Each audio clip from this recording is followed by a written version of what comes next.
So I Mhm. just want to jump right on in. Thank you for joining me in this conversation. It means a lot to me, especially as someone who grew up with Instagram and Facebook in particular and did suffer from a lot of self low self-esteem due to the fact that I always thought I needed to look a particular way.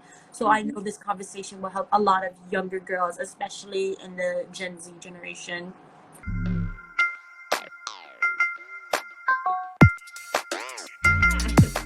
My first question would have to be, I don't know if you saw the recent study that Facebook and Instagram announced, Mhm. where they saw that Instagram was the biggest contributor in negative self image, particularly in young girls. Can you give me your thoughts on that? I mean, to be honest, it's not a surprise because Instagram, first and foremost, is a photo sharing app. That's how it got started. And a lot of us has talked about, having this Instagram perfect kind of pictures. And we only upload sort of, the best part of our lives and not, like the other parts. You just upload, what's you look the cutest, the best food, however your big like best selfies. And when we just show that and then we see the feed, right? We just see feed like after feed of perfect people, perfect things. And we'll start to look into ourselves and be like, well, what have I been doing? Do I have anything like this to upload, or do I have to fake, me being perfect so that I can upload on here? And that's, part of the reason. And also, with Instagram, their engagement things is mostly, about like, either a lot of likes or a lot of comments, right? And those things doesn't have to be positive about that person. If you have a lot of comments, even though the people might be, bashing you or something, it still looks like the algorithm still looks at it as sort of a good post, and they would promote it more and more to more people. And that's just make it a cycle, like, even good or bad, you'll be like promoting on this, and then you yourself will be addicted to all of that likes. Because I have one reels went viral, and that was something else. Like the notification, the likes, all the comments, like they're mostly positive. It's good, but like all of that, and then once it's over, that wave is over, then I'm like, oh, should I do something else and make it happen again? Like I wanted that. So that's why it contributes a lot to, just body image, especially to young girls. I'd also like to add that I don't know if maybe you remember this. I think I'm a guess we're about the same age. When we were younger, Instagram modeling and Victoria's Secret was a huge thing, and every girl wanted to be an angel walker. Like we all wanted to be that girl with the cute lingerie, thin body, small waist, Right? and very frequently when you do try, especially now that we have the reels, the TikTok, everybody wants to be social media famous basically. But the people that we are seeing social media famous are like those fitness guru girls, the big Hmm. corps, those Instagram models, the diet companies. Very, when you look at it in depth, like very toxic kind of cultures because it's teaching women, especially women in particular, that Hmm. really the only way you can make it is if you look good. But Hmm. looking good is subjective, especially because women come in so many shapes, colors, and sizes, and ethnicities and whatnot. So it becomes very hard, and especially as a woman of color, I live in New York City, and I can't tell you how many times I've had my classmates laugh because I had like this big kooky afro, whereas Right. straight was what Hmm. was in at the time. It wasn't cool at the time, and It we. wasn't cool at the time to be yourself. Everybody wanted to have pure straight hair and perms and a little bump or whatever you called it. So it's like it's very toxic. Yeah, there's And only like one sort of model, I would say, to be successful. Either you're like, Victoria's Secret's angel, you look thin, you have that hourglass figure, or yeah, now you look curvy. Like it's just one or the other, like it's just. And then I'm like, well, most of us are in between. We're, normal people. We'll fall in between the spectrum, but we're not going to be like one of those things. And yes. is that Instagram does promote that. And even, with the influencers and models, I like to look at their pictures and see the background to see if they actually edited, their waist and stuff, because sometimes you're like, I don't You think you have, have. if this is real, you don't have any organs. Like I, your waist cannot be smaller than your head. I do appreciate how some social media platforms are moving in the direction. You know, like Pinterest banned anything related to weight loss and diet Mm-hmm. pills, which I greatly appreciate because you know that's a huge issue right now, especially in the younger generation. A lot of younger people are, you know, seeking out illegal methods for trying to lose weight instead of just going to the gym because they're like they want the quick and easy method.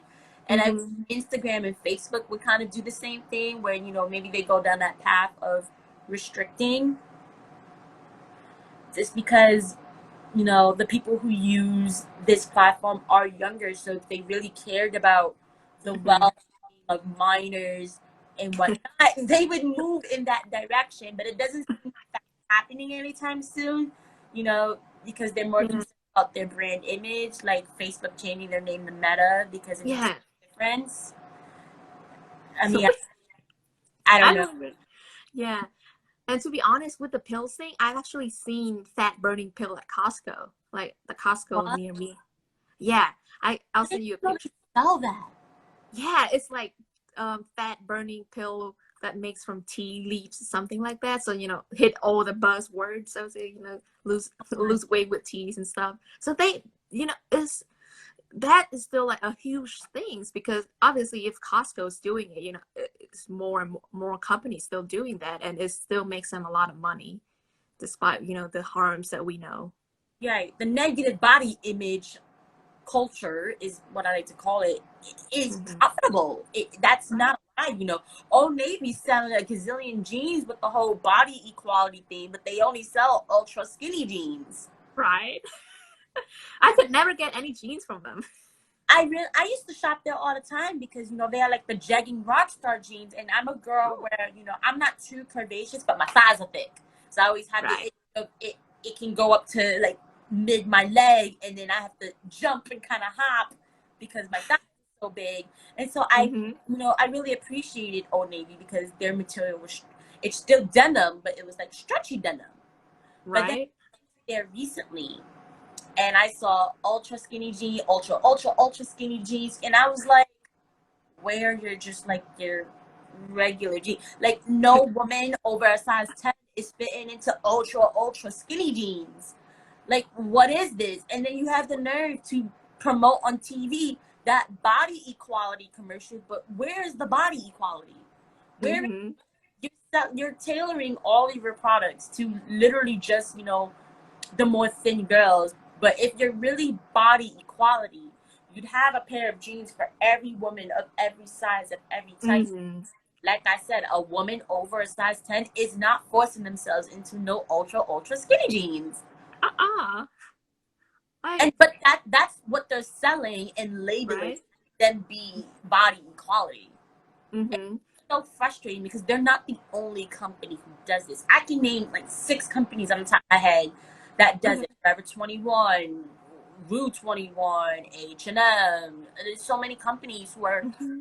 thriving off of this new body positivity culture, but they're still promoting those negative Right. connotations.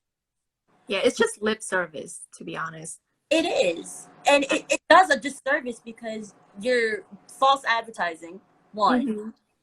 And then you're making someone feel bad when they fall for the false advertising and then they realize, Yeah. oh. So as a And, wellness coach, you know, mhm. how do you help women overcome those things? Because I know I've seen your Instagram. I've been on it for a little while now. And I know one of your big things is finding self-confidence, particularly through fitness. So Mhm. talk a little bit about that. So, what I promote is basically, recognizing what we've been doing right. Because a lot of people, when they come to me, they'll be like, I haven't been doing this, I haven't been sleeping, I haven't been eating right, all this stuff. But they don't realize that there's parts of their life that they're doing very well. Like a lot of mine is actually, taking their first step to the gym or walking their dogs around the neighborhood kind of thing. Like, so there's like a spectrum of things. Obviously, you still need to improve yourself, but you still want to look into the better side. Obviously, say you haven't sleep enough. Well, like, what have you been doing? I would ask, like, what have you been doing? Like, how can we do it? So if somebody's like me, a night owl, we won't go to sleep until like 1 a.m. That's not a bad thing if you wake up at 9. 9 a.m. So, you know, so that's 8 hours of sleep still. But a lot of people, they have like this, you know, like you gotta wake up at 5 so that we need to go, you know, go to sleep early. But the thing is, we have different types, sleep chronotypes, that's how they call it. And it will change throughout our lives depending on, you know, our hormones or our, you know, just priorities. Because right now I tend to work later. So I will go to sleep late because I come home very late. There's no way I'm going to go to sleep early. And so because of that, you know, there's a lot of mind like they just go to sleep late. Well, that's fine. Then you wake up late. Try to make that consistent kind of thing. And so those are the things that I tell people to do. Like just look at the better side, and then look, things that you feel like you're not doing well, see how you can slowly fix it. I like that because that can also be applied to how we feel about ourselves. Like if you don't like the way you look, go do something about it. You know, go work out. You know, maybe read some affirmations, make yourself feel good, have a spa day. You know, because you are. Mm-hmm. So if you feel bad, you're gonna think you look bad. But if you feel good, you're gonna think you look good. You know, Exactly.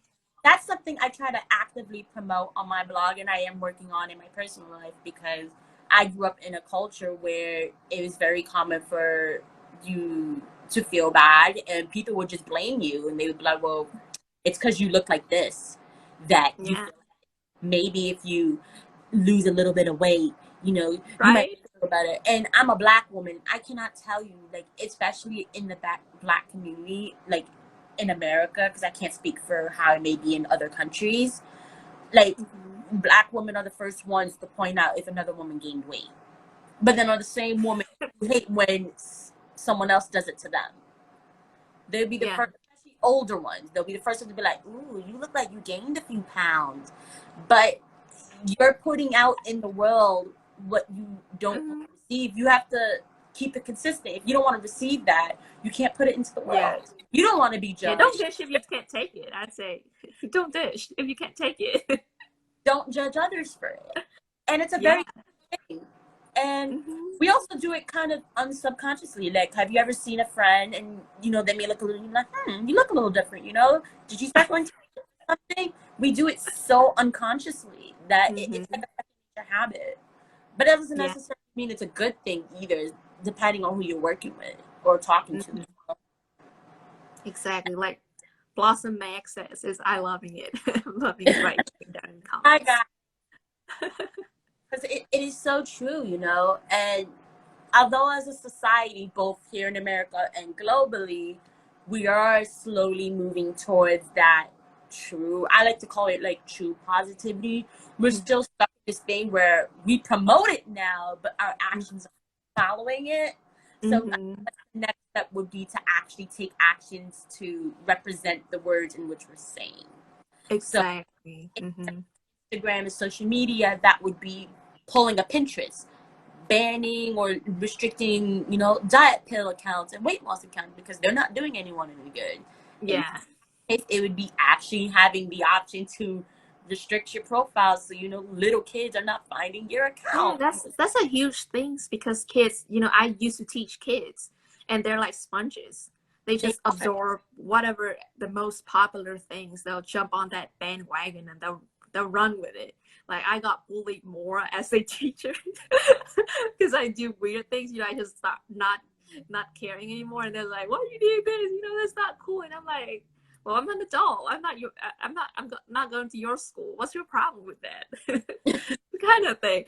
So, you know, it's very funny because the kids is when we're coming back to this, you know, especially teenage girls, they just jump on the most popular thing, whatever the easiest thing that they can find. And for a lot of these social media, it is the things that we don't want to see, like just the false positivity, like, you know, all these thin girls or just weird influencers promoting stuff. And it's the easiest thing for them to see. And that's something that we might need to go with the Pinterest changes, like, you know, just restricting those kind of content or putting sort of you know, warnings to people to see.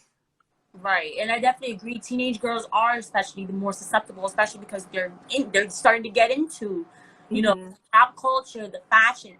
And speaking of pop culture, I do appreciate that celebrities are, especially maybe older celebrities and millennial celebrities, they're speaking out against, Yeah. toxic cultures. Like, when Zendaya was edited, and I think it was maybe Vogue that edited her thighs to be thinner, she immediately called them out, and she was like, Mm-hmm. "If you don't take this picture down, don't ever contact me again. I'm not this thin. I have this," Mm-hmm. and they fixed it. But that just goes to show how quick the culture is to be like, "Wow, we see something that's not necessarily mainstream. Let's edit it out. Let's cancel." Yeah.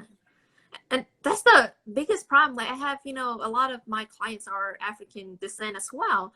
And they're like, well, I like my big booties, but I don't like my big thighs. And I'm like, You well, can't how, have both. how can a tree stand without its trunk?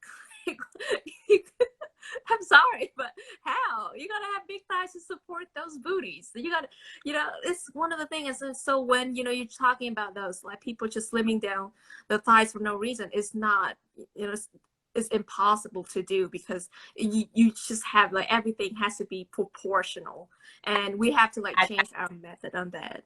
That was my huge issue as a teenager, because my mom always said, like, "Wow, you're definitely bigger than I was at your age," and that always stuck with me. Like, I knew I was always bigger. I always had bigger boobs. I was always a little curvier, a little more Mm-hmm. bodacious on the bottom, compared to like my mom and my grandma when they were my age. And she told me this at like 13, and she always was like, "Oh, you got to start, doing a little more. You don't want to be fat once you have kids." Now, one, I don't want kids, but that always stuck with me, because now sometimes, when I put on certain outfits, I'm always questioning myself. Sometimes I'm always like, do I look a little too big? Like, and those Mm-hmm. type of things, they stick with you, especially like, and when you say anything to a teenage girl, it stays with them for the rest of their life. It don't matter what it is. They will Yeah. remember it for the rest of their life. Yeah. And I encourage parents a lot, especially on my blog, when some people message me, "Oh, what do I do about my daughter?" Well, don't say that. Don't make them feel shitty, because that's going to stay with them for the rest of their life. If you're worried about their health, it's okay to worry, but there are different ways to talk about it. You don't have to bash them. You don't have to be like, Mm-hmm. "Oh, well, you were definitely so much bigger when I was here." Like, no, that's not the way to start that conversation. Maybe you could sit down with them and talk about the benefits of a healthy routine, eating your fruits and veggies, maybe getting regular exercise. Mm-hmm. Maybe you can tell them, "Listen, you are a growing girl. You're going through hormonal changes and things like that. You need to be careful with, your health. Make sure you're drinking water constantly." That is Mm-hmm. how you have that conversation. Right. You And introduce the positive thing without yeah. necessarily bashing them, because they can't change half the things Mm-hmm. that are happening to their body. Mm-hmm. And Not, with parents too, you got to be a good model. You can't tell me, to drink water, do do the right things if you're not doing it. That's a huge problem. Like parents would look at you and be like, I don't need to do this. I'm fine. I'm back at work. You have nothing to do. Just go to school. And I'm like, well, but you're not working out. You're not eating vegetables. Why should I be doing that? It's a very simple question. right, and especially teenagers of the younger generation, they're the first ones to be like, "Well, you're not doing this. Why I have to do it?" Yeah. Growing up, I never dared to question my mom. Really? Wasn't I dared? But my sister, when my mom, will tell her like, "Oh no, you can't have cake," she'll be like, "But you have cake in the living room. Why can't I have some?" Exactly. No. Do you work with a lot of parents by any chance, or moms in general? Yes, I do work in my gym with a couple of parents, but they're mostly either, like kids, babies, less than 5 year old or really old now. So they're, in college and, out of the house kind of feel. Okay, so the reason I ask is because a lot of moms, especially new moms, they go through, some of them go through postpartum depression. Some of them experience the alternative, which is they realize how physically, their body was altered by having and giving birth to a child, and they sometimes feel pretty bad about it, Hmm. especially stretch marks. I don't know why, but for some reason, stretch marks are like a negative in Hmm. the culture. If you have stretch marks, it must mean you're fat, when half the time that's just the price you pay for having a For a kid. baby. I mean, that's huge. I mean, Yeah, I can resonate with you not wanting babies because I like how I look. But yeah, carrying a baby to terms is very hard. And even my mom said is, you carrying it to terms and give birth to it is only 10% of the work. That's just how hard it is. And you know, with my mom parents too, like a lot of them, some of them actually was former athlete, and they feel bad about themselves not exercising the way that they did before kids. And I had to tell them, like, well, you're playing with your kids, you know, you're taking them to the pool, you're in it with them, you're doing something. So it's not, you're, the things that you do before, it's going to be different now because you have you're a new mom, so things going to be different. And that's something that we need to recognize with. And you got to change your perspective. Like, you don't have to you know, just that lifting 200 pounds anymore. If you have a kid, you just, you know, you can incorporate the kids with you, and then, you know, grow with it. Because a lot of the gym that I'm at, they have a lot of activities for parents and kids too, and that's why we do it, because it's for parents to be moving around. We're not, you know, we're not trying to be like, you have to do these gold standard thing to be healthy. We're like, well, you can at least get yourself moving, and then spending time building that relationship with your kids. Then that's going to make like a better place for both mom and kids, or and even dad, if they join in. That's amazing. And in terms of your work, you know, how do you help moms find that self confidence that they really need to not only improve their overall health, but Mhm. to be able to be a better example for their children, particularly maybe the younger moms, because I know you said they have college kids or Mhm. babies. So more leaning towards the younger moms. How do you fit into that? Is one thing I tell them is like, what they're doing is great. You don't have to compare yourself to other moms. I'm straight up telling them I'm not a mom and I don't want to be a mom, but I understand that what you're going through is valid. You know, your concerns are valid. And so instead of, you know, trying to copy those moms, like, or reading all kind of books giving advices, just trust yourself going forward. You know, for your kids' health, obviously you have your doctor to do that, but for, you know, your time spending bonding with that baby is more between you and them.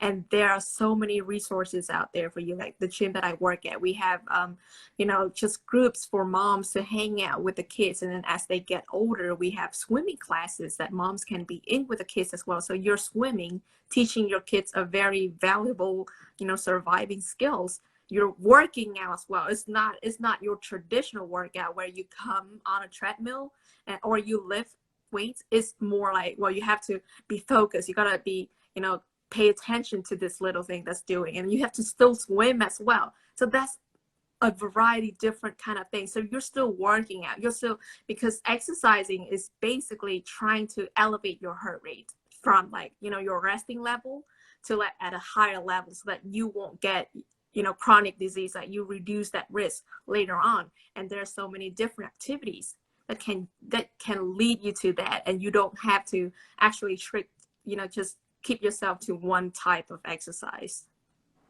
That's really good. I do want to backtrack really quick to the conversation we were previously having on teenage girls, because Mm-hmm. I recently, in preparing for today, I was looking up information, and I actually read something very interesting that when it comes to mental health in girls between about 8 and 15, most of the time depression is a leading cause of bullying, which is also a leading cause from toxic positivity. What are your Mm-hmm. thoughts on that little connection there on negative body image to bullying to depression, especially in little girls? It's, I mean, it's, you want to be that popular girl in school. That's just a thing, you know. Yeah. A lot of us experience that. You want to be that person.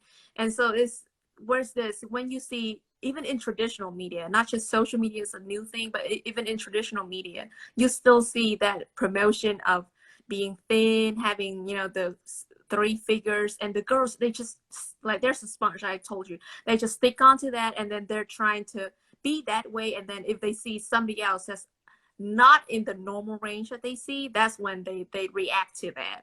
Like, Right. I have kids, like, I just went into the school, and the silly thing I did was just put duct tape on my head and I walk around, and literally every single middle school girl was laughing at me. And the people that I was with they were like, well, why these girls so mean? And I'm like, well, that's what they do, you know, that's their sort of normal thing to do. Like, they're wanting to see who's staying out, and then that's where they want to, you know, Exert their. pivot, direct everybody's attention to that. Now I feel like You know, it's not necessarily their fault they're so mean, Mm-hmm. quote unquote. They're just copying what they see adults do.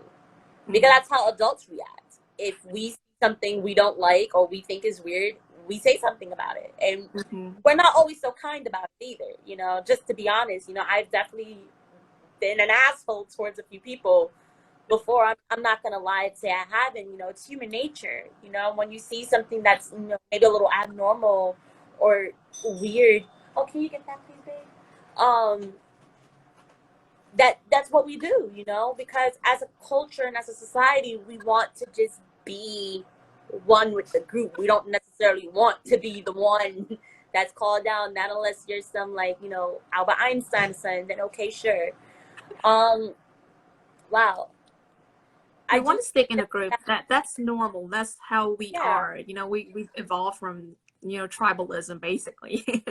And exactly. that's something we need to recognize. You know, the girls, what I tell them, like, that's fine if you do it, but like, why? I'm just keep asking them, like, you know, giving them that, you know, time to think what they've done. And the more we do that, we can't call out ourselves from doing it. Obviously I've done some of that too, but when I look at it and be like, oh, why did I do that? Is it something that in my control? Is it theirs?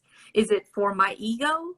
Like, that's something that we can ask ourselves. And I'm just like, when I was teaching, I asked those girls, I'm like, well, that's fine, but why are you doing this? What are you going to get from it, kind of thing, so that they can then reflect on the things that they're doing and see, well, is it me, or do I want to be that way still, or I want to be a different person? Now, I did also work with kids at some point right after high school. I worked at a summer camp, and then I went on to work at a Jewish after school program when I started college. And I used to have those same questions too, you know, especially with little kids, you know, I'd say pre-K to second early. And Mm-hmm. when I used to pull them aside, but then listen, you know, why are you doing this to X child? That's not very nice. They'd be Mm-hmm. like, well, mommy told me I could. And Wow. that used to stun me because their parents are teaching this. And Mm-hmm. so my question is, you know, us adults, including our age group and above, what can Mm-hmm. we do to start curbing that negative image that is already implanted in basically every young child's mind? Yeah, I would say, you know, the phrase like, um do what to other people, like if you want them to be treated like to you, kind of thing. And then I Mm-hmm. was like, well, just do to other people the way you want to be treated in their shoes. Like, that's the in their shoes part is the one that we're missing, because obviously a lot of us might grow up with, you know, oh, you know, I people just trash on me and then I turn out fine, but why can't you do that, kind of thing. But now we're putting ourselves into their shoes and see, oh, what else happened to this person that, you know, made them this way, and then we can then tone ourselves back, like just putting ourselves into that person. Because obviously, you know, like, even with my clients, I can understand, like, even if I'm not a mom, I'll be like, well, I can understand that you're doing this huge things, then you can't go to this gym too often. That is just a thing. So what else can I do to, you know, empathize with you? That's the things that, you know, I want more people to understand, is to empathize, just putting ourselves into that person's shoes before we say something to them. I feel like when it comes to body images and how people perceive others' actions, the golden rule, which is basically what you're referencing, it's from the Bible, um, Mm-hmm. it does, in some sense, you know, work and empathization. But I think also you also have to look at the environment around you Mm-hmm. too, because that's a huge factor. Because no matter how often, because you said you're not a mom, but you know you're a woman, and so as a woman you physically you understand and knowledge because you have the education, you know what that mom may went through even though you haven't gone through it because Mm-hmm. you are a woman. But if you are working with a man, let's say, you know, it may be a little more difficult because you don't have his physiological parts, you don't have his mindset, you know, you were not Mm-hmm. born male, you don't identify as a male, you know, all those things play into that factor when it comes to empathizing with a person. And so if you can't find anything to relate to, what are you empathizing with? You know, Mm-hmm. because empathizing is not something that we're born with, it is something that is taught. Mm-hmm. We have And to learn. when it comes to the golden rule, my mom used to always say, like, oh, it's not hard to sympathize and empathize, but it is. It's not, we don't just wake up and go, wow, I feel so bad for that person. You learn, and you educate yourself on why something may be bad. And then when it happens, you are able to empathize. Exactly. So when it comes to educating people on body image, what do we need to do more of? Because we're I doing some things, some don't, schools teach it, social media teaches it, but I don't feel like there's enough education on it. True. And it has to come with, basic biology, I would say, like understanding how our bodies work. Because even if in biology, we learn is man is the default, anatomy things. And that's not true, with just women. Like they have hormones, they have this different from men kind of thing. And so when we're learning, especially with biology, it's just basic stuff. You can tell that these are the things that's happening. And then you can see, wow, like all of these people aren't like they can't be that way. And you realize this is that nobody's gonna look perfect 300 like every day of the year. That's not happening. Like I think Anthony Mackie sort of talks about it on his interview. Like he was like, hey, that body you see, I trained 4 months for that, like hard. And you look at yourself and be like, wow, he put 8 hours a day for 4 months, like every day of the month for this. And then he lose all of it. He's like, oh, now I'm not. Like, he's like, oh, no more. So you got to understand, like, one, obviously aesthetics is a thing, but you cannot, like, your body cannot support yourself being like 100% all the time. So you're going to have your little bit lower and a little bit higher. That's something that we need to understand. And then we need also to like move forward and then call out, examples of people who's like not being realistic with the pictures that they post, especially now we see online a whole lot. And I kind of did a reel on it. It's like even men, women would edit photos of themselves looking, slimmer on the face or having a smaller waist. But for men, they do the opposite of, just exploding their muscles, like all the biceps be bigger, the thighs Yes. be bigger, and all these things. And we need to call out sort of these people, and you realize, well, these like just keeping yourself, these aren't real. These people don't even look this way in person. So what am I doing trying to look this way? Because it's not possible at all. When it comes to biology education, sharing a personal experience, like I wasn't the greatest when it comes to science. I need to point this out because I don't want anyone to laugh at me. But I had to take basic biology 4 times in high school because I kept failing the state exam. But Mm-hmm. it was because I just could not grasp the basics of it. She basically used to go over everything related to animals and plants, and then like one day on humans. Exactly. There was no sex ed near me, so sex ed was not an option. You That's know, my basic health class was basically you grow a flower through water, seeds, and sunlight, and to create babies, you must have sex. That was my basic biology class. We never went into depth on, you know, how the different, organs grow and expand, as far as mm-hmm. why women go through certain hormonal changes. We didn't go through, trans women and trans men, which was Mm-hmm. up and coming when we were in high school. None of that existed. And that's No. also something to acknowledge. A lot of people do not have proper access to this proper biology education, even in public schools, because most public schools do not teach this. Their version of biology is always one or the other.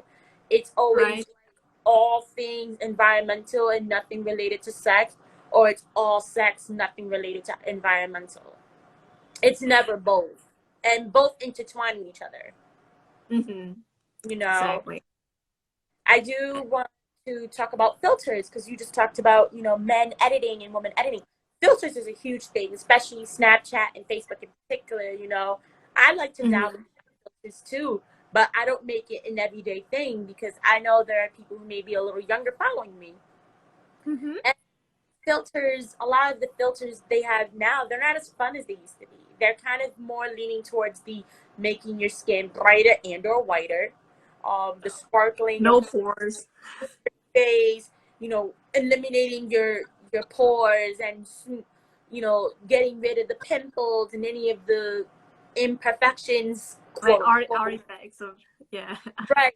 And in that study that Facebook and Instagram, announced, they did touch upon filters. And the thing that I found interesting is that filters have more of a negative effect on body image as compared to just a regular edited photo. And I've been trying to Mm. get my head around that because, especially like with Instagram, it tells you when a person's using a filter. It'll be like a little star at the bottom. It says using X filter. So I've been trying to wrap my head around it. Like, how is this even happening? If you know a person is using a filter, what do I you mean, think? you like the way that you look, because I know back there, there's a lot of beauty doctors talking about their Snapchat filter surgery. So people they look at those filters on other people. They're like, oh, she uses filters, let me try it on. And then the more you use it, the more like you're like, oh, I like myself in these filters and not how I usually look in the mirrors. And they would have actual surgeries to fix that, to make themselves look like those Snapchat filters. Obviously Snapchat was big before, so there's no I haven't seen anything about Instagram filters, but there's that real phenomenon of people happening, and they're like, well, I like myself in the pictures and not how I actually look. Right. And I think that is something to acknowledge, especially because a lot of the social media apps, they're trying new things, especially because of the pandemic, and they're really trying to, sorry about that, I knocked my phone, um, trying to, I guess, improve the user experience, what they would call it. But is it really improving the user experience if the Mhm. end result is going to be, I hate myself? You know, um if it's that more is the about end money. result, then it's It's not all really about improving, you know? it's all about money, to be honest. I talked to actually a social psychology professor who used to Hmm. work for Facebook, and she told me what they know about us is gonna scare you, because it's everything is even like your unconscious thoughts of things. Like, you click this way, you spend this many seconds on the filters, you try this out, and Right. then the algorithm would keep recommending things, so that you either, one, be addicted to this app, or two, buy things that the ads here that they advertise, so that Facebook can make more money. That is true. And to touch upon something we were speaking about previously, men.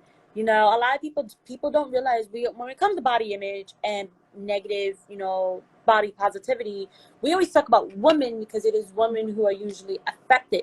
But men experience serious body dysmorphia, especially as teenage boys. They want to get the prettiest and most popular girl. They want to show Hmm. off, and they want to be cool, They want to be and then, Chad. I mean, they do. That's the honest fact. I can't tell you how many times in high school I had like the corniest guys lie to me about things because they wanted to impress me.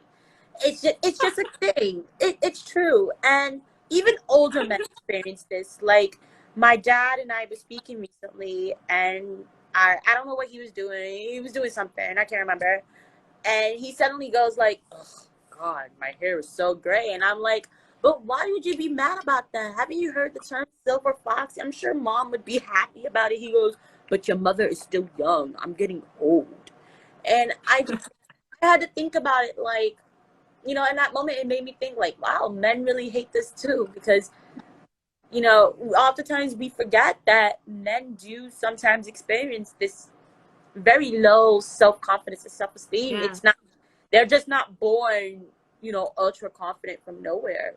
Do you Or work they with a lot of men like that? I mean, I have. There, a lot of them are told to not show their emotions. And so a lot of, for men, is more, in either within the groups, or is something that they just bury inside. Like, I only had one that's really going on about it to me. And it's all, it's just toxic masculinity in that sense, that, men's have to look a certain way, you have to do a certain thing. And you ask yourself, like, oh, you know with the person that I work with, I asked him, like, well, why are you doing this for? Is it actually something you wanted? Because it's fine if you want six packs. I myself is trying to get that too.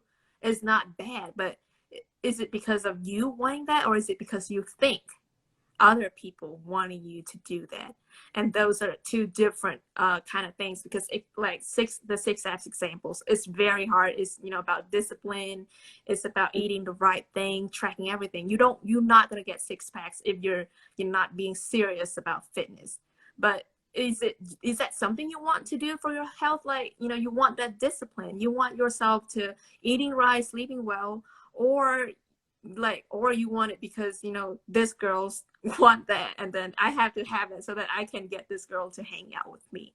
And that's the biggest, especially for adults like us, that is something that we can discuss like a little bit more in details, and then, you know, just talking through that. Because I mean, a lot of us compare ourselves to other people, but the thing is, you know, each of us is the protagonist of our own story. We're not gonna look at other people like seriously. You don't go around like most of people, you know, you go on the beach, you don't really look around, be like, who's thin, who's not thin, who's fat, kind of thing. You just look at yourself and see how, like, and feel how other people might look at you, but in reality, nobody's looking at you.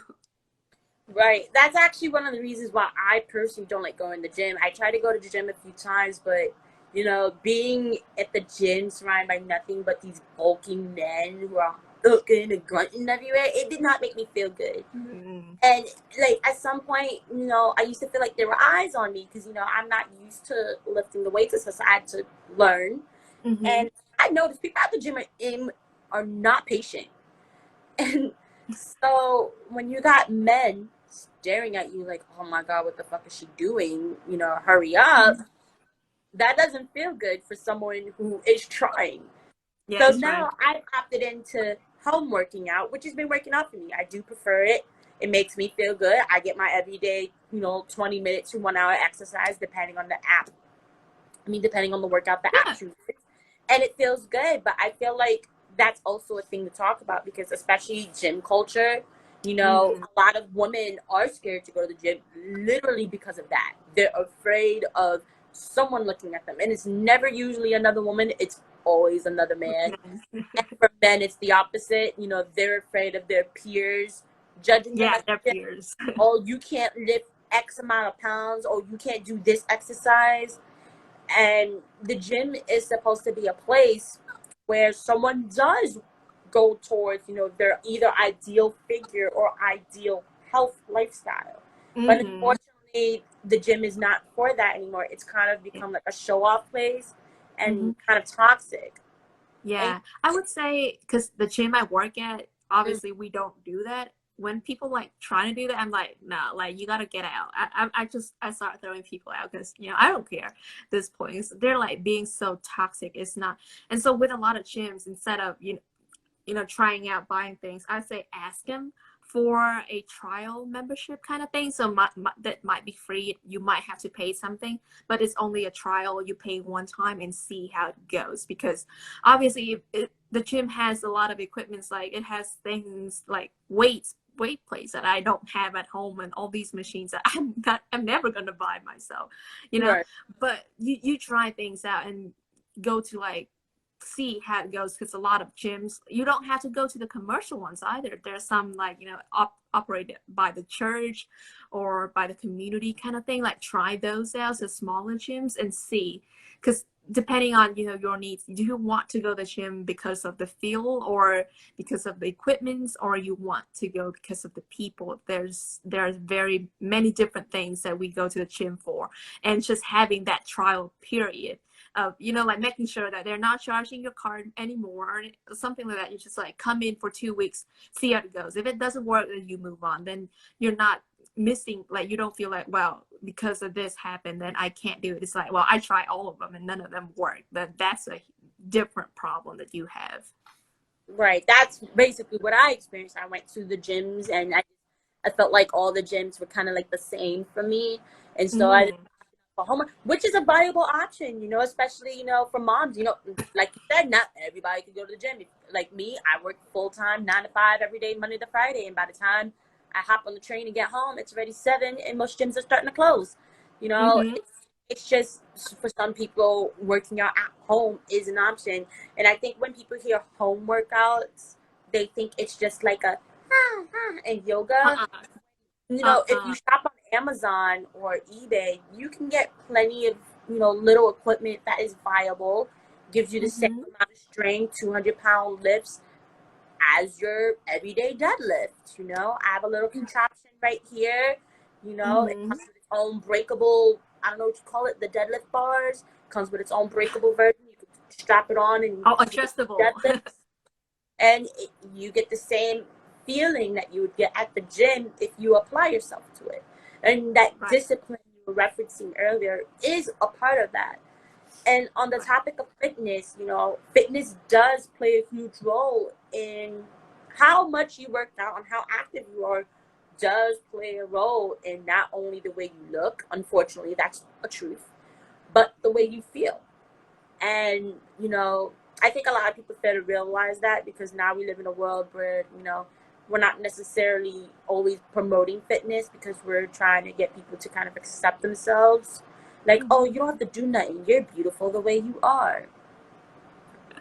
But you do Yeah, work, I can't stand that. you do have to be fit, and you do have to exercise to maintain your bloody organs. So Yeah. like, for you, what is that connection? Like, how does that connection work between self-confidence and fitness? Mm-hmm. Especially as not only a woman, but a woman of color. Yeah. For me, is the difference, there's a spectrum of things. So like there's a difference between indulging yourself and Mm. letting it all go. Like you just don't care anymore. Those are two completely different things. So like I Right. said, I work late, and one of the things I like to do is actually eat ice cream. And there's a huge difference of eating a whole pint and just 3 tablespoons. Right. You're still eating that, you're still having that sweetness, but how much you want to do it is, it depends. I'm still eating ice cream. I say I eat ice cream 3 times a week, but it's only 3 tablespoons every time. So that it doesn't matter anymore. It's so little. The change is so marginal, and it helps my mental health a whole lot without actually harming my body later on. I'm not putting more calories than I actually spend. And that's the point. You have to you have to think yourself between that. Are you just doing this for the love that you just like ice cream like I do? Or you just like, oh, I don't care anymore. Like I can just do this, and I'm gonna be all right. That is like the line in the sand that we all have to think and decide for ourselves.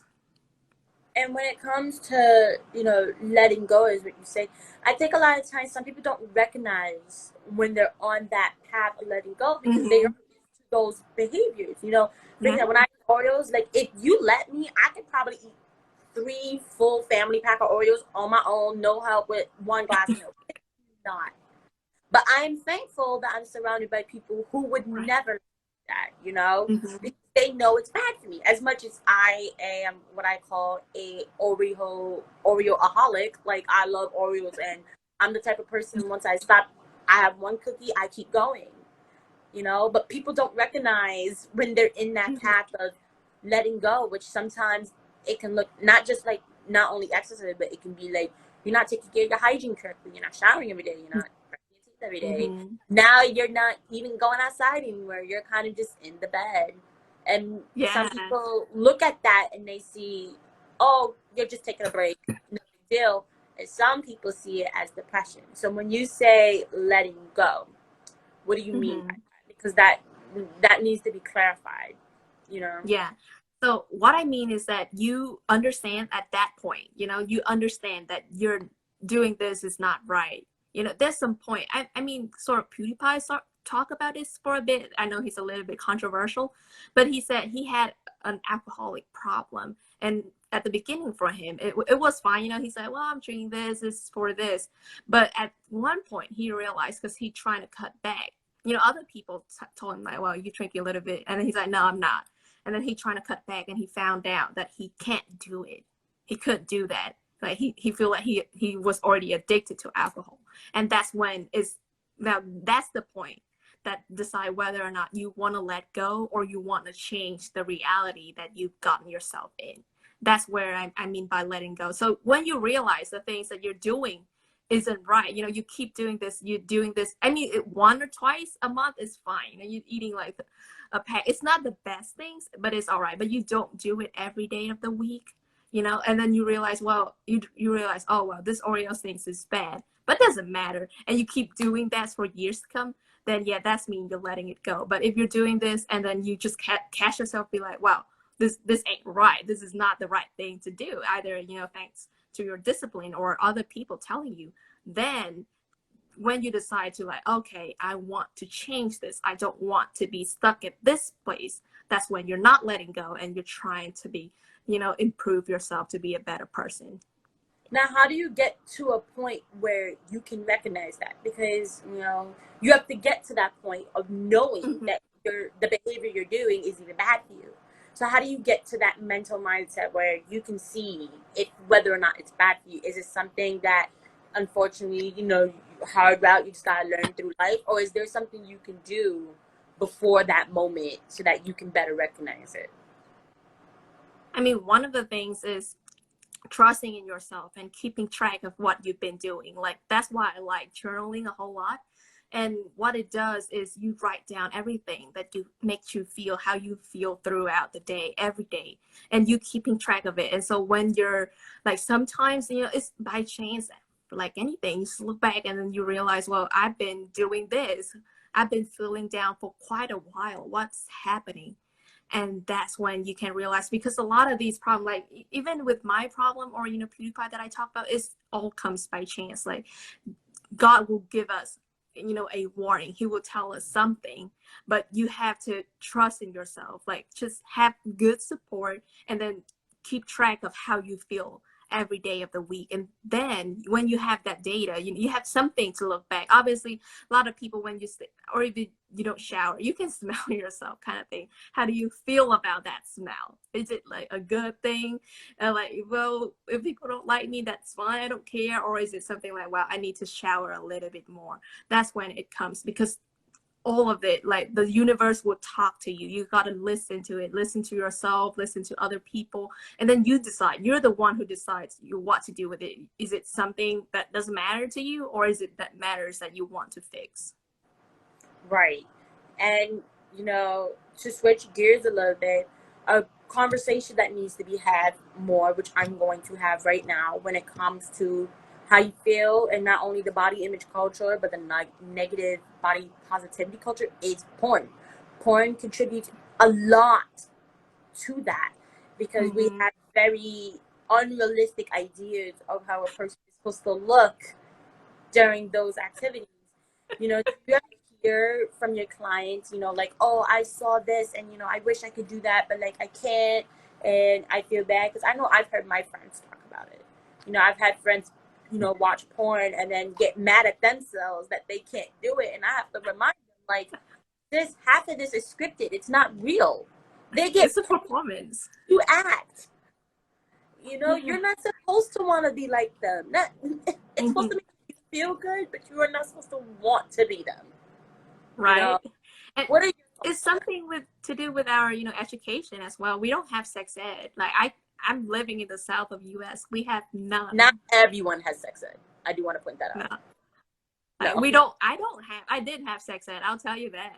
Like, and Mm-hmm. if you learn through porn, then that's kind of the expectation that you might have. I didn't have it because I went to college and then I learned it then. You know, I went to anatomy classes. That's how I learned it. But that's the Mm-hmm. huge things that we don't have. We don't, you know, we don't teach kids how things actually work. And then they learn it through porn, and that's their first impression. And immediately that's what's going to stick with you. Right. And And that's, mhm. you know, a lot of times sex is already a taboo topic, both between men, women, children, schools, political. It's already a taboo topic. People do not like to talk about it. It just And we it like to do it though. right. We love to do it, but we hate to talk about it. I never understood that. And one of my favorite podcasters, Dr. Emily, she has a podcast called Sex with Emily, which I basically binge watch on the daily. Hmm. Listen, not watch. You know what? I'm Um, going to listen to that too. you I'll add know, it on my list. yeah, she actually talks about, you know, the negative effects, and she more than often talks about women, but sometimes she dabbles in men, And for men in particular, you know, she has mentioned that porn is the biggest contributor to male dysphoria when it comes to the body. Men see what's on porn, and because Mm-hmm. men want to be the ones that please the woman, they want to be the ones that impress the woman and get the girl, they immediately, you know, attach themselves to that. And Mm-hmm. depending on when you get introduced to porn, which more than not, you know, due to the lack of sex education, it's a younger age these days. But Mm-hmm. depending on when you get introduced, you know, the way your body image appears as a male, that starts right then and there. You know, Mm-hmm. especially if you see a guy with a lot of muscle, you see that maybe he's really tall. Even Uh-huh. ethnicity, if it's like a very particular ethnicity that you're seeing, because, you know, they're tailored as, you know, if you're seeing a certain ethnicity and you're not that ethnicity, you know, then you think like, oh, am I even going to be able to do this? Yeah. And it's such a sad thing because Mm-hmm. we're humans and we do it, so we should be able to talk about it. We should be able to talk about, listen, this is fake, this is acting. They are paid Mm-hmm. to do this. Yeah. Please do not, you know, actually try to be like that. And I think a lot of us, as adults, we know this, but even Mm-hmm. adults feel bad after watching porn. And it's not always because they watched porn, it is sometimes because, wow, I wish I could do that for my partner. I don't look like that though. I probably would look really bad doing this. I'd probably look really fat doing this, you know? It's a very sad state of mind. And that's it. Like you really have, need to have a good support system, I would say. Somebody that Right. you can trust to talk about this, especially with guys too. Like I see, I have a brother and I can tell you they don't really talk about those kind of things, even though they all think about it, they all care about it. And that's Mhm. something that we need to recognize. Like, well, why don't any girls talk to me about this? And I'm like, well, do you talk? Like, I'm just asking my brother, like, do you talk it to your friends? Like, why are you expecting, other people to do it to you? So you can take the change, like the charges that you recognize with, and then, ask yourself, ask other people, like, why we have to do this? Can we just talk about how we feel? Because guys kind of like to talk about what they do. So why don't we talk about things that we cannot do in terms of like just having sex and porn in general? Because the more normalized we do like with reality is, the easier for people to recognize that, oh yeah, those people are getting paid, well, whatever, like I'm watching this for the plot and not just to invest myself into this and trying to become this kind of person in the porn. Right. And I think a lot of the times, switching back to women, when women do it, we have to, I don't know if you've ever done this, but I know like a lot of women compare themselves, especially in the weight. They see maybe like a thin girl, you know, maybe Mhm. on the top, and they're like, oh, but I have this stomach. Like, it's not going to be so uh appealing if I do this, you know? Because porn is unfortunately the first introduction to sex ed that most of us get because of the lack of the education. So, what we know about sex, we're getting from porn. And it, it's unfortunate. And, you know, it's really unfortunate what we it have is. ourselves in. Younger kids, I can understand them having that mindset because they don't necessarily know yet. But I've always found it so confusing while adults still fall into this trap when we do know that it's paid It's the for. easiest way to think. I mean, that's how life happens. You go on the easiest path. Right. I mean, that That's is just the easy route for everything. That's why the negative positivity mhm, culture and diet pill culture is thriving because it's the easy route. Why go to the mhm, gym when I could just take a pill? I don't know how exactly. many times I've said that to my boyfriend after struggling to do a few push ups. Like, you know, why did I do these push ups when there's pills out there? Why? Why? Why? Exactly. I'm not already dying. Like, what's the worst that can happen? You know? Exactly. Hmm. That's what a lot of us tell ourselves in some of these situations. We go, what is the worst that can happen? It cannot be worse than what is happening right now. But that's not necessarily true. Worse things can happen, you know? That's why I've always hated the phrase, you know, it's only up from here. No, you can still go down. You can still go down, yeah. You can still go down.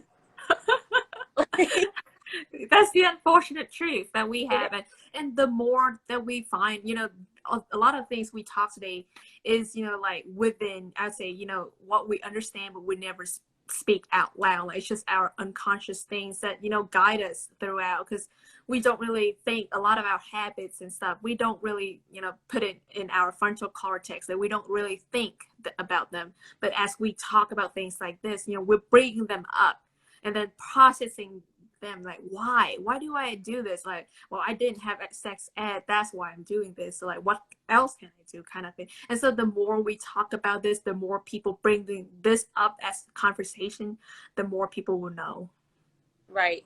And, you know, I do want to thank you for taking this Saturday, because it is Halloween weekend. You could have been drunk out your mind right now, you know, celebrating or dressing your cute little black cat up because it's his holiday, you know. But you took the time to have this conversation with me, and I am very thankful for that, because you know what, we are in a world where social media is the biggest influencer, period. It, you Mm-hmm. know, it's only going to grow bigger, it's only going to be more monopolized, especially within, you know, fashion, pop culture, and education. And so we do need to learn more about the effects of social media, especially when it comes to our bodies and the way we perceive ourselves, especially because Mm-hmm. we do, you know, I'm the trend in younger people is leaning more towards healthy. Younger people do want to find the more natural route. They're not really looking towards the medical field anymore. They're looking towards CBD and alternative medicines and herbs. And so, you know, if you're gonna go down that route of living a healthier lifestyle, then you need to educate yourself on how the thing you use the most, which is social media, is also playing into that Mm-hmm. natural lifestyle. You know, Exactly. because if you're following toxic media, then all you're going to see is toxic media.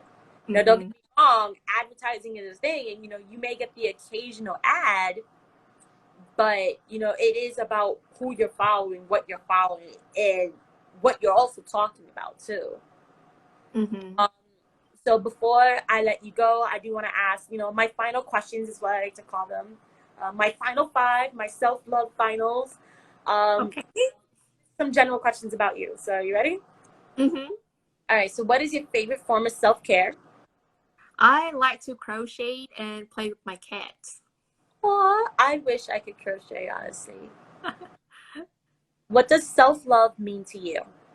Self-love means to me that, you know, I'm doing the right things for my core beliefs. I'm not betraying what I truly believe in, either, you know, with business, with talking to people, showing up on social media, or even going to work. I'm not promoting things that I personally don't believe in. Okay, thank you for that. And what is one self-care tip you want to leave today for the people watching this? My one self-care tip is actually love your Oreos. You know, just eat them a little bit, pre-portion them out, but do eat your Oreos, because I love them too. Like, before the pandemic, I bought the whole pack, like whole box from Costco Me, to eat. that was me. When those new flavors were coming out, I was getting like every other new flavor. Like, um, in terms of, in relation to our topic, in terms of living a healthier lifestyle and body image, what is a few things or one thing someone can do to better, you know, find that self-confidence on while they're on that path towards a healthier lifestyle? So yeah, I would say, you know, once you recognize that you want to do something about it, start small. So obviously you see all the memes like, well, you have to exercise, you know, 3 hours a week, you have to sleep 8 hours, you have to eat this and do that. Instead of trying to put yourself up, you know, for all of that, try to choose one little things that you know that you can do. Like, it's just a small inconvenience.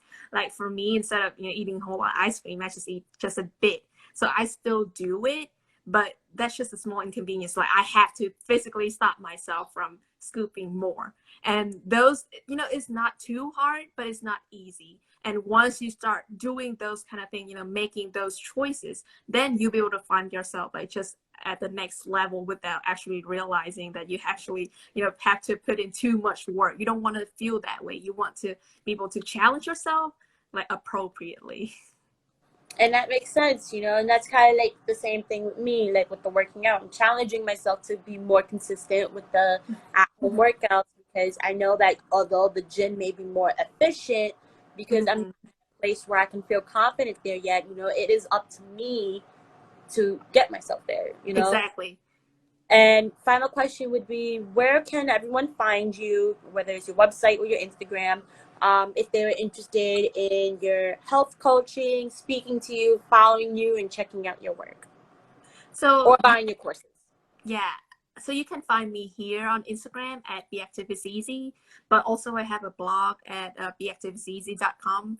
So so Instagram is more fun, reels, quick things, while my blogs might go into more in-depth, discussion and research that I've found about exercise and other things. So I do have, if you want to work with me one-on-one, I do have a you know what health coaching program called Fun Fitness with Phung. And so it's all about fun, doing the right thing, but you're still, enjoying yourself to do it. And so it's a 3-month program. You can apply to it either, just DM me or on my website. But I also have a new course that's coming out, and it's more about, deciding things for yourself. Like instead of having, letting everything surround you dictate what you do. Like I've just put out a course just like, well, take control of that. What do these people say? What do I want to absorb? What do I want to throw out? And so it's called Evolve from Negativity. And it's right now it's on sales. So if you want to get it, just click the link in my bio and then you can get it as well. It's just a very simple mini course. We don't like no fluff, just like go straight into the problem and then we're done. That's perfect. Thank you so much for meeting with me today. This was a very fun conversation. I certainly learned a lot. I hope the people who did join us on this live learned a lot. It is going to be posted on my IGTV in the next like few seconds. I already made the image. All I have to do is write a caption. So you can feel free to share it with your followers. And I know that whoever watches this video in the future will definitely learn something. So thank you so much for that. Thank you for having me here, Soraya. Of course, it was a blast. I hope maybe we could do this again sometime in the future. All right. All And you right. enjoy Halloween. Thank you so much. And you have a spooky weekend too. All right. Bye-bye. Bye.